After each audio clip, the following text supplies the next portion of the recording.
En México hay nuevos millonarios y viejos pobres.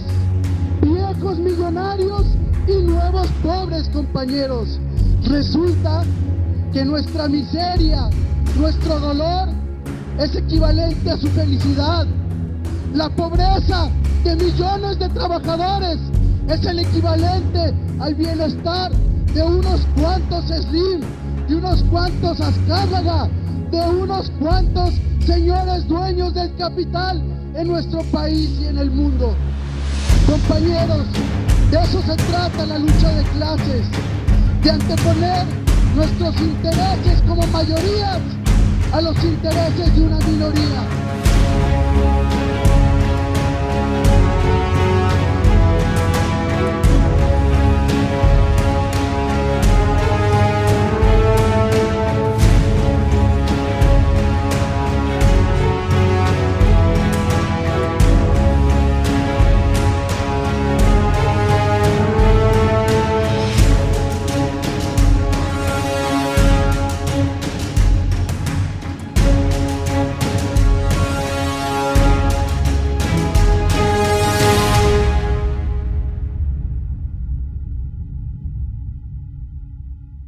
Saludamos y agradecemos a quienes nos ven y o escuchan. Somos del Partido Comunista de México Marxista-Leninista y en esta ocasión presentamos nuestra edición número 672 de nuestro órgano central Vanguardia Proletaria. A continuación les describimos algunos elementos del contenido. Por estos días, que así se titula nuestra editorial de manera regular, abordamos el paro nacional indefinido estallado por la CENTE este 15 de mayo. Derivado de su pasado sexto Congreso Nacional Extraordinario, la CENTE acordó la instalación de un plantón en el Zócalo de la Ciudad de México, como también es el estallido de este paro nacional, para exigir la abrogación de la reforma educativa que impuso Peña Nieto y tiene continuidad con el régimen actual. Además, aumento salarial del 100% a todos los trabajadores de la educación, como la abrogación de la nueva ley del ISSSTE y el regreso al régimen social solidario. Los trabajadores de la educación con este paro han demostrado que el régimen no ha cumplido y no cumplió como lo prometió López Obrador durante su campaña y durante estos más de 5 años de gobierno.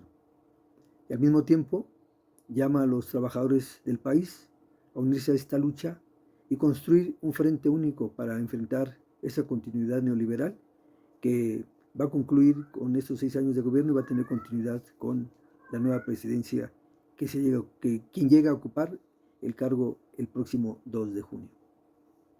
También abordamos, por otro lado, el problema del desempleo como un problema que no se ha resuelto en nuestro país. En ese sentido, el régimen de Obrador ha presentado datos que presenta o señala como avances en la situación del desempleo en México, y que reflejan el crecimiento del país, pero no necesariamente el crecimiento económico del país suprime o exhibe por lo menos una mejora en el desempleo.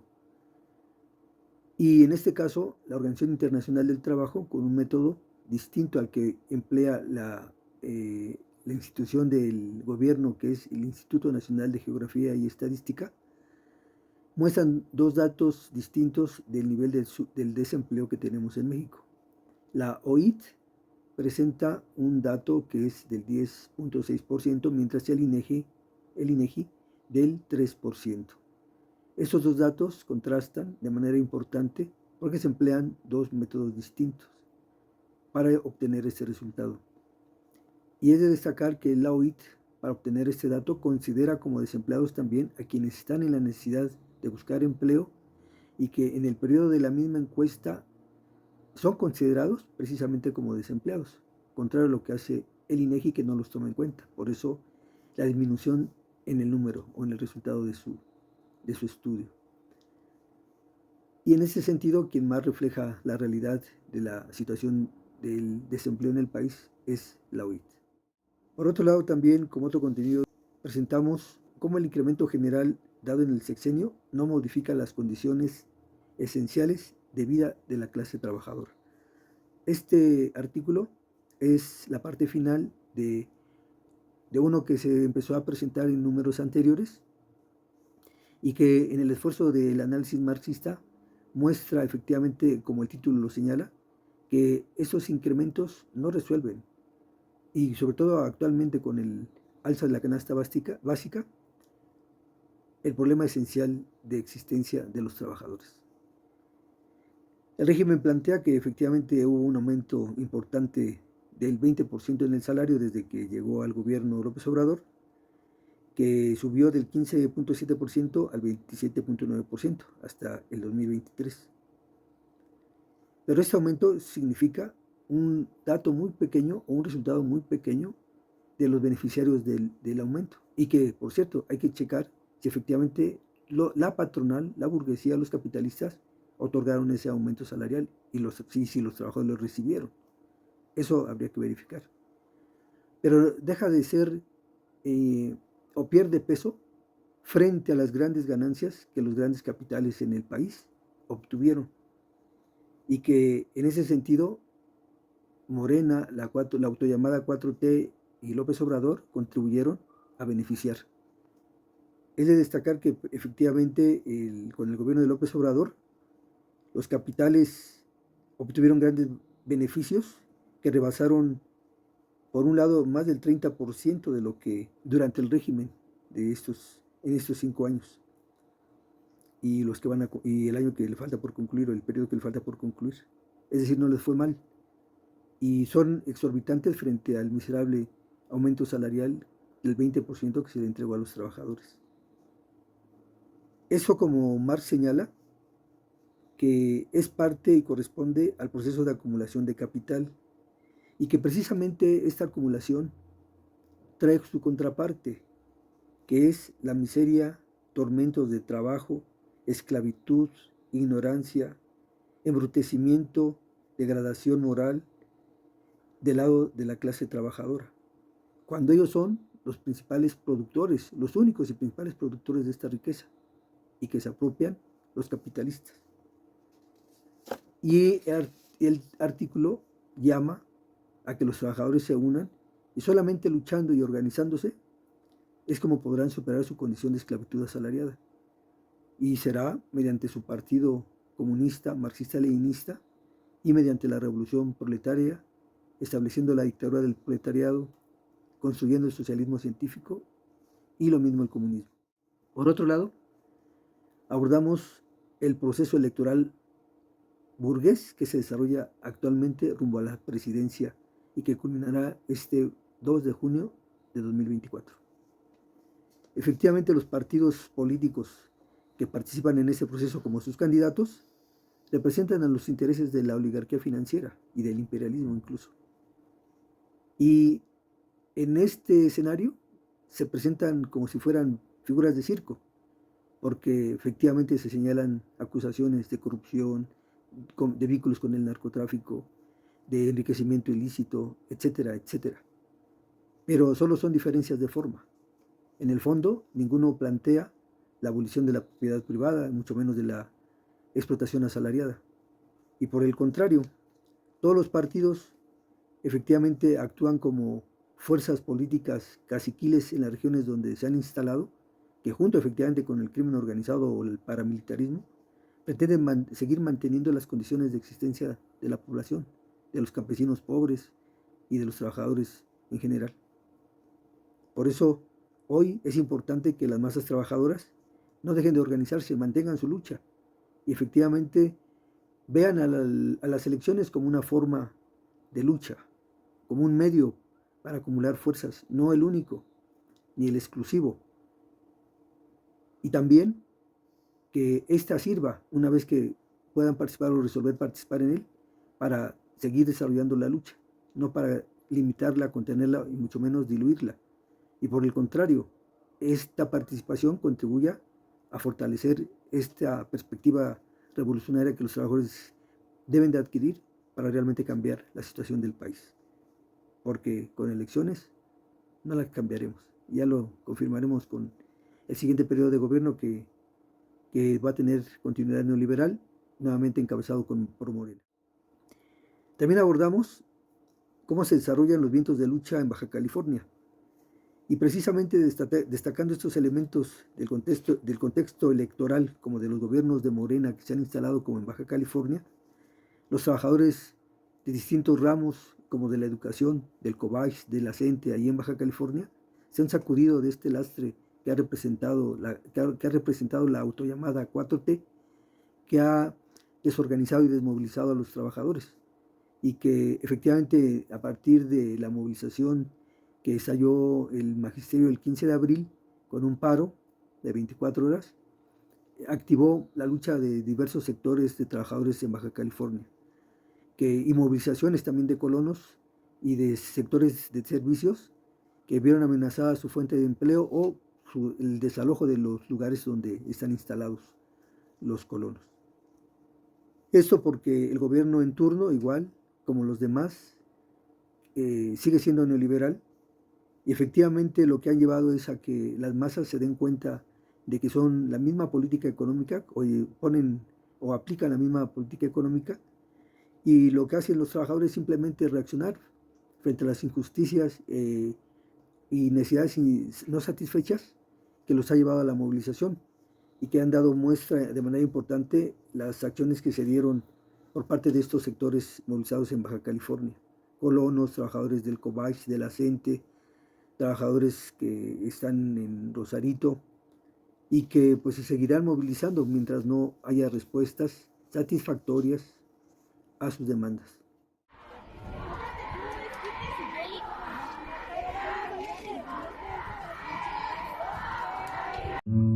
Las mujeres debemos de alzar la voz en contra del capitalismo y su barbarie. Actualmente en América Latina y el Caribe, solo el 51.5% de las mujeres tienen trabajo, 25.6%, menos en relación a los hombres. Ello provoca que no tengan ingresos propios, o bien que acepten condiciones de trabajo de lo más precarias, para poder obtener ingresos para ellas y las infancias que de ellas dependen. Conforme aumenta su edad o tienen más hijos, su salario y prestaciones son menores. Ni los gobiernos neoliberales, ni los socialdemócratas, a pesar de su discurso demagógico, han implantado políticas que mejoren su salario y las condiciones de trabajo de las mujeres, que respete sus derechos reproductivos y asegure la lactancia exitosa para sus hijos, que vigile y castigue los casos de acoso laboral. 1 de cada 4 mujeres en Latinoamérica y el Caribe vive en pareja antes de los 18 años, tienen embarazos prematuros, enfermedades de transmisión sexual, abandono escolar, alta morbimortalidad materno-infantil. De acuerdo con los datos de los últimos años de la CEPAL, de los 25 países con mayor violencia letal en contra de las mujeres en todo el mundo, 18 se encuentran en esta región. La incidencia se ha venido incrementando y las recomendaciones de esta comisión y de ONU Mujeres no sirven de nada mientras las crisis sometan a trabajadoras y trabajadores a salarios de miseria y condiciones de mayor explotación, mientras la migración continúe en condiciones más difíciles. Peor aún, entre el 30 y el 46% de los hogares en Latinoamérica y el Caribe, la mayoría del trabajo recae en las mujeres. En promedio, las mujeres dedican más de 3 veces el tiempo que los hombres en el trabajo doméstico y a las actividades de cuidado de infancias, personas de edad avanzada y con enfermedades crónicas. Y los gobiernos destinan cada vez menos recursos a estas áreas del presupuesto público cuando son responsabilidades sociales y no de las mujeres. Por esta razón, son más pobres, sus viviendas más precarias y sin servicios. En el ámbito rural, el 57% de las mujeres no tienen ingresos propios, el 20% de ellas son indígenas. Con más frecuencia, son víctimas de los desastres naturales y de la represión por defender su territorio para poder sobrevivir. Las crisis recurrentes de nuestros países por asegurar las ganancias de los grandes capitales someten a mujeres, hombres e infancias a cada vez peores condiciones de vida. Más allá de las consecuencias del patriarcado, no debemos confundirnos sobre el verdadero origen de las condiciones en que hoy luchan las mujeres por su liberación. Abordamos la reunión organizativa de la Conferencia de las Resistencias que se realizó el pasado 11 de mayo en Oaxaca, en el estado de Oaxaca.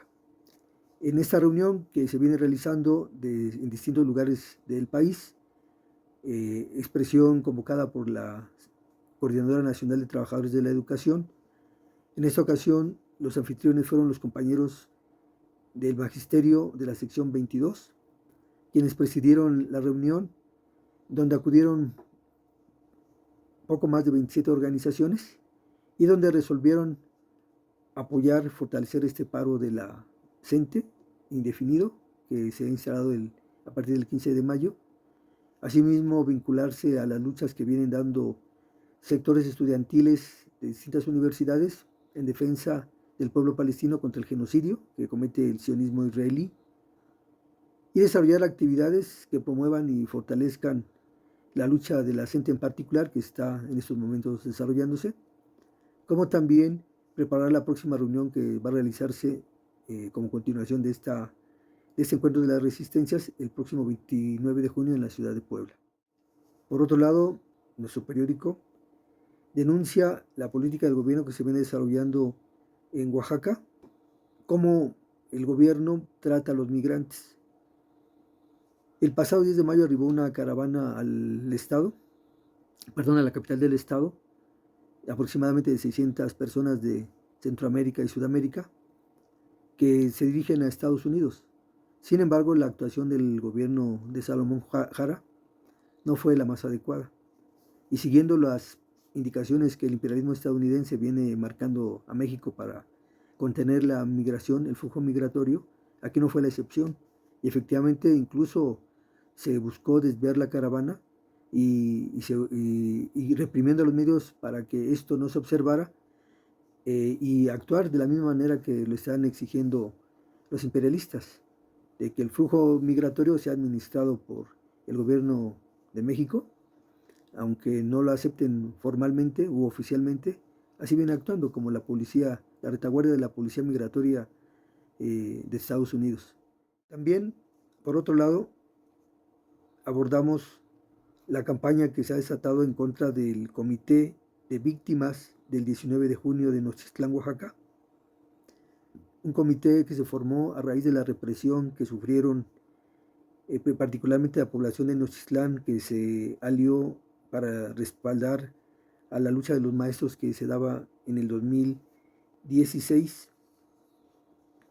Los compañeros del COVIC, así se denominan las siglas del comité, denuncia que el candidato panista, morenista, a la presidencia municipal de Nochistlán, Alfredo Feliciano López, ha desatado una campaña de acoso y hostigamiento contra el dirigente que es el presidente del Comité de Víctimas, el compañero Santiago Ambrosio, quien efectivamente lo acusa de negarse a que se instale una base de la Guardia Nacional en Nochistlán, cuando efectivamente la Comisión Nacional de Derechos Humanos, a partir de estos hechos represivos violentos que llevaron a la muerte a varios pobladores y maestros de Nochistlán, estableció una recomendación para que no se instalaran ningún cuerpo policíaco o militar en esa región,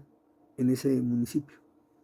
Sin embargo, este personaje proveniente del PRI y hoy insertado en Morena, que quiere la candidatura o está en la candidatura a la presidencia, se ha dedicado a difamar y acusar al compañero, por lo que lo hacemos responsable de lo que pueda sucederle al mismo, ya que son difamaciones y son falsas acusaciones, porque este personaje candidato a la presidencia municipal no solo ha usado como pretexto el argumento que está formalmente planteado por la Comisión Nacional de Derechos Humanos, sino que no le ha valido las medidas cautelares que se han instalado o se establecieron para los compañeros comerciantes aglutinados en la Coordinadora de Comerciantes Ambulantes de Nochistlán 20 de noviembre, que los ha acosado también y los ha confrontado en una actitud pues, agresiva, violenta, que no lleva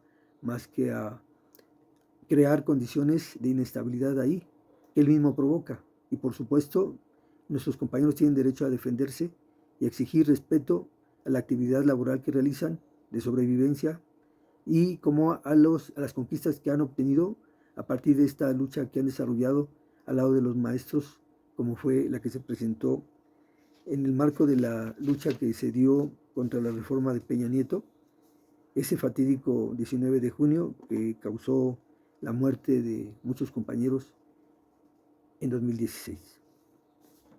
Entonces hacemos responsable a la autoridad municipal, al candidato a la presidencia de Nochistlán, como al gobierno del estado, por la actitud agresiva, violenta, de hostigamiento que ha desarrollado este personaje contra el comité, contra el compañero presidente del mismo y contra la coordinación de comerciantes ambulantes del municipio de Nochistlán. También abordamos otro artículo que se refiere a la situación que guarda actualmente de riesgo de secarse por parte del lago de Pátzcuaro, esto en Michoacán. Efectivamente, el lago de Pátzcuaro está enfrentando un saqueo de su agua por parte de productores de aguacate y de berries, quienes de manera clandestina e ilegal han extraído el agua del lago para sus cultivos, que son cultivos particulares que benefician solo a unos pocos, y que ha creado un desabasto además de este líquido vital a poblaciones cercanas, que ya de por sí tenemos un problema, una crisis hídrica, es decir, falta de agua, escasez por acaparamiento, pero también por agotamiento de las mismas fuentes. No obstante con esto, estos intereses particulares han visto aprovecharse solamente en su beneficio de este recurso y han llevado a esta condición al pobre lago, que si no actúa la autoridad y sobre todo el pueblo organizado, luchando para contener esta forma de explotación de los recursos, tanto hídricos como del bosque, que se vienen desarrollando en distintas partes del país y en particular en Michoacán, que ha llevado precisamente a esa condición que está afectando de manera grave a la población y sobre todo a la producción de los alimentos que necesitamos.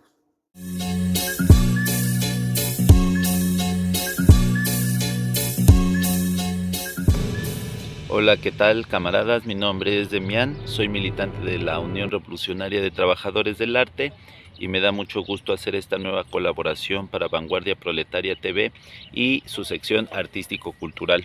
El día de hoy estamos haciendo un video especial, ya que lo estamos realizando desde el campamento o la acampada que se encuentra en Ciudad Universitaria en apoyo a Palestina, denunciando el genocidio del Estado sionista de Israel en contra del pueblo palestino y exigiendo a la UNAM que se pronuncie en ese sentido y que rompa todo tipo de relaciones académicas con las universidades sionistas de Israel. Bueno, pues como estamos en el mes de mayo y el 5 de mayo fue el natalicio de Karl Marx, el día de hoy queremos hablar un poco sobre trabajos cinematográficos que se han realizado en torno a la figura de este gran pensador que fue Karl Marx, gran pensador y revolucionario. El 5 de mayo, el proletariado mundial conmemora el natalicio del pensador más grande en la historia de la humanidad, Karl Marx, el Moro, que era como le apodaban en su círculo cercano. Nació en el año de 1818 en la ciudad de Treveris, Reino de Prusia, actual Alemania.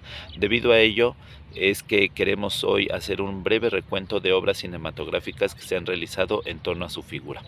En primer lugar, hablaremos del film El joven Marx, dirigida por el cineasta haitiano Raoul Peck, especialista en rodajes de carácter político y social, la cual fue estrenada en 2017. Esta película ofrece al espectador un panorama muy sucinto de los primeros 30 años de vida de Marx, retratando de manera impecable la vida europea durante la primera mitad del siglo XIX. A su vez, la película explora aspectos íntimos de la vida de Marx, tal como el matrimonio que que contrajo con Jenny von Westphalen, mujer aristócrata que dejó lujos y comodidades para contribuir decisivamente con el trabajo teórico y político de Marx, además de su amistad con Friedrich Engels, o el duro enfrentamiento que tuvieron ambos revolucionarios con otros importantes socialistas utópicos de la época, a quienes desenmascararon con su teoría materialista. Tal es el caso de Pierre Proudhon. La película culmina en el año de 1848 con la publicación del Manifiesto del Partido Comunista, el cual salió a la luz meses antes de la Revolución Liberal que sacudió a Europa ese mismo año. El otro filme documental se llama Karl Marx, el profeta alemán, y fue realizado por Alexander Klug y Heiner Müller. Fue estrenado en 1984. Esta película ofrece un enfoque completamente anovelado de Marx, en especial la estrecha relación que tuvo con sus hijas, combinando muchas citas de su correspondencia personal y frases extraídas de sus obras más importantes. Sumado a esto, se mezclan reflexiones de académicos contemporáneos que participaron en la realización del documental. Dentro de la película destacan el gran trabajo de adaptación de la Europa del siglo XIX. No obstante, las interpretaciones que se hacen sobre las teorías marxistas y su aplicación en el siglo XX son bastante tendenciosas y malintencionadas. No es casual que el filme sea de 1984, cuando la URSS estaba en plena decadencia por la restauración del capitalismo. Finalmente, queremos reiterar a nuestros lectores que la mejor manera de comprender el marxismo y su enorme vigencia es justamente leyendo su copiosa obra. Si bien es cierto, la tarea no es sencilla, sí es fundamental, más aún en el siglo XXI. Bueno, queremos cerrar este video invitando a todas las personas que nos estén viendo a que vengan a esta acampada interuniversitaria y popular. No es una acampada exclusiva de la UNAM, habemos más universidades participando y habemos muchas organizaciones que consideramos importante impulsar la lucha por la liberación de Palestina. Hemos estado haciendo algunas pintas al interior de Ciudad Universitaria, algunas pegas de los grabados de nuestros camaradas de Urtarte, Estado de México. Así que bueno, si quieren saber qué está pasando en Palestina, les invitamos a que se den una vuelta aquí a CEU, aquí al campamento. Está la rectoría detrás de mí, algunas banderas de Palestina, algunas casas de acampar de más camaradas que se hallan aquí en la lucha. Y pues eso es todo, camaradas. Muchas gracias por su atención y hasta la victoria siempre. Igual abordamos otra problemática que se presenta en nuestro país, que tiene que ver con las elecciones en Guerrero, que como viene sucediendo en varios estados donde va a haber elecciones para gobernador y por supuesto las que se van a presentar para definir diputaciones y senadurías.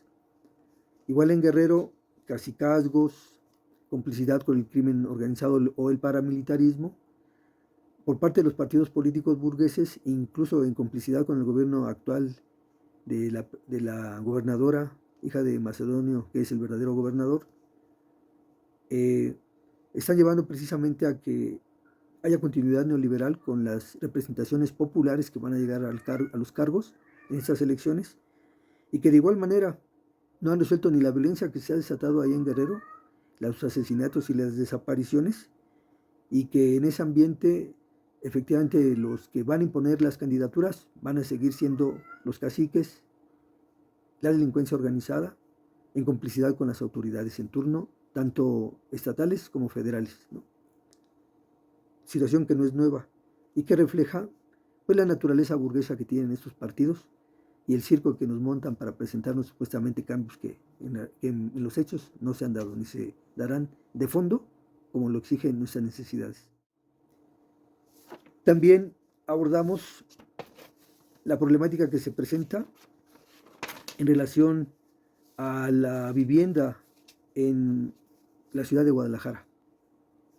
Como todos los gobiernos que tenemos en el país, estos han estado al servicio de los grandes capitales y en particular de los capitales inmobiliarios, que están desatados en la construcción de edificaciones caras que devastan los recursos naturales, pero también no resuelven el problema de la vivienda que realmente existe por parte del pueblo mexicano. Sin embargo, estas inmobiliarias, en complicidad con los gobiernos, se instalan y crean grandes edificaciones que finalmente quedan vacías y siendo muy Sección costosas para que internacional. los En esta trabajadores no quincena accedan a ellas. destacamos que a Y eso nivel pasa internacional la en economía se Guadalajara, mantiene al borde en de la Jalisco, crisis. donde el Organismos gobierno en turno, internacionales como igual el Fondo que como Monetario los Internacional han anteriores, reconocido han que aún hay permitido indicios esta de recesión especulación mundial y un inmobiliaria crecimiento históricamente con lento. todo esto que De ocasiona acuerdo a los datos que ha arrojado, la economía en las mundial no crecerá o se poblaciones, como en estancará los en recursos que 2024 y en la efectivamente se mayoría de escasean, países que habrá un acaparan, como decrecimiento agua, económico. Solo Estados Unidos, Reino principalmente como Unido, es el agua Canadá y Arabia principalmente, Saudita tendrán crecimiento este y año que y el resto no decrecerán. les ponen un alto las autoridades.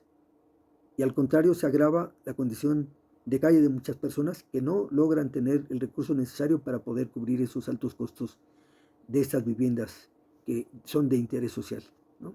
Entre comillas. Sin embargo, es necesario que el pueblo se mantenga organizado o se organice en la exigencia de vivienda que realmente satisfaga su necesidad y efectivamente al mismo tiempo se pare esta ofensiva inmobiliaria que está muy desatada, que está haciendo o causando importantes estragos a las condiciones materiales que tenemos de vida. Y eso está generalizado. Finalmente son construcciones que quedan vacías y inutilizadas cuando mucha gente pudiera y debiera ocuparlas.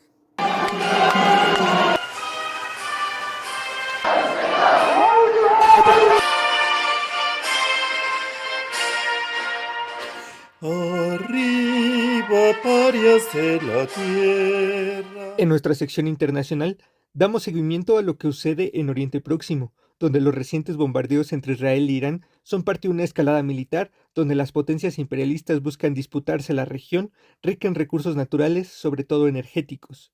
Al escenario se le suma la muerte de Ibrahim Raisi, presidente de la República Islámica de Irán, que hasta el momento ha sido catalogada como un accidente.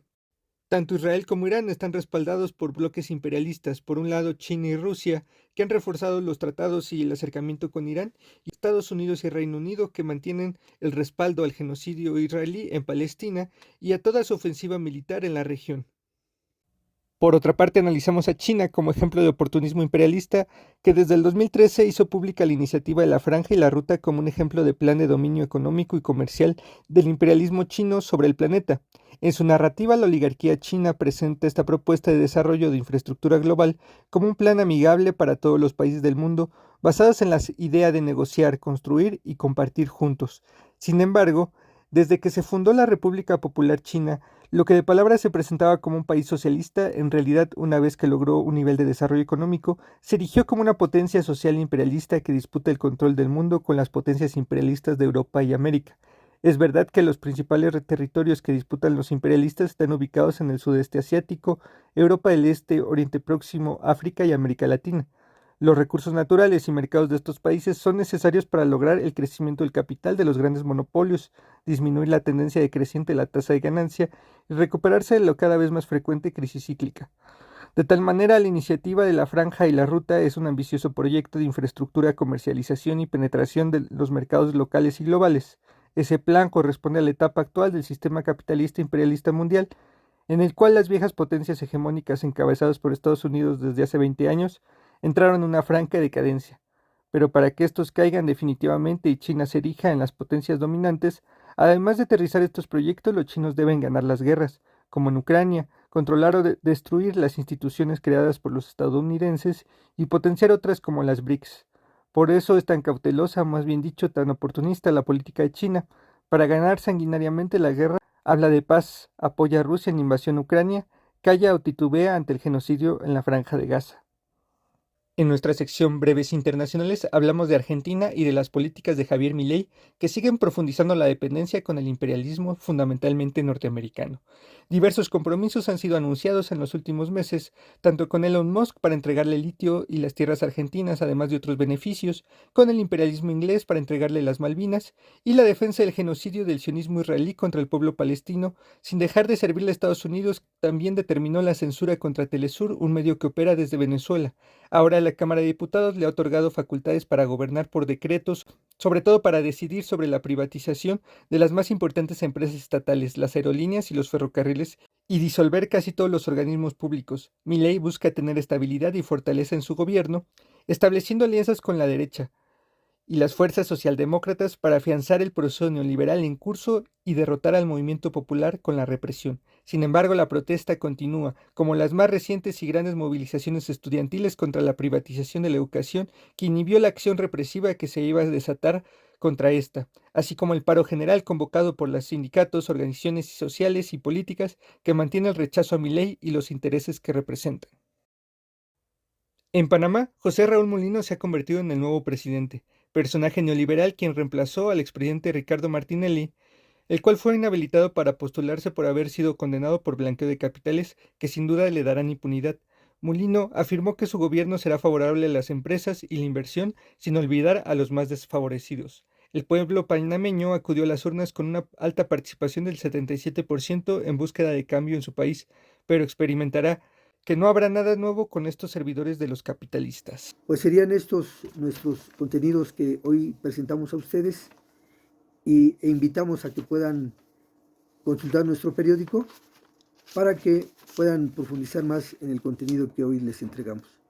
Y al mismo tiempo, pues puedan también profundizar en la realidad que vamos teniendo en nuestro país, así como las propuestas organizativas y de lucha que se vienen desarrollando por distintos movimientos y particularmente por las propuestas que nosotros ofrecemos a ustedes para la transformación necesaria de nuestro país y del mundo.